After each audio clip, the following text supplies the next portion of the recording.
भूमखण्डमण्डलाकारं व्याप्तजेन चराचर तत्पदर्शितं येन तस्मै श्रीगुरवे नमः। गुरुब्रह्मा गुरुविष्णु गुरुदेव महेश्वर गुरु साक्षात् परम ब्रह्म तस्मै श्रीगुरवे नमः। जय श्री गुरु आत्माराम। मत ये जन्मरू बाबाजी कर बापा माँ मु 1981 मसीह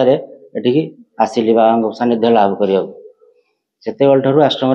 बहुत बाबा भी जोग पीरियड सरी जाता आम आसी ये पाठ पढ़ुलु भेड़ा स्कूल के आश्रम रही से दिन ठार बाबा सानिध्य लाभ कर आश्रम रही से दिन ठार बाबा भजन कीर्तन ये जहाँ सब कार्यक्रम हुए ताधे मु रही दुष्ट निवारी सन्थपालु तुनाथ परम दयालु प्रति जुगे जुगे साधुसंत माध्यम देकरी भगवान अवतरण करते से प्रकार ये आम आत्माराम बाबा जी से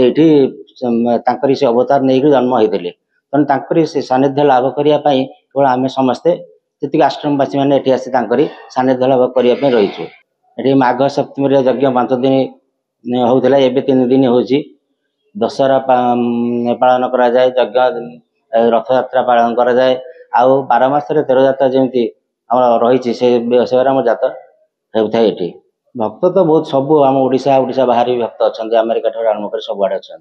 बाबा जो ये देह त्याग करने ब्रह्मलीन हेले से आम भाविलु आमर सब माने जमी गोपपुरी गोपी मान को छाड़ी श्रीकृष्ण एटू विद्यानाथ अवस्था जहाँ थी आमर अवस्था से रकम आसी जहाँ भाविलु जे आमको मैंने सर्वस्व छाड़ी गले बोली से भाविलु जो देखिलु सानिध्य लाभ करूँ प्रकृति ये अच्छा रूप भी दर्शन करूँ निजे आम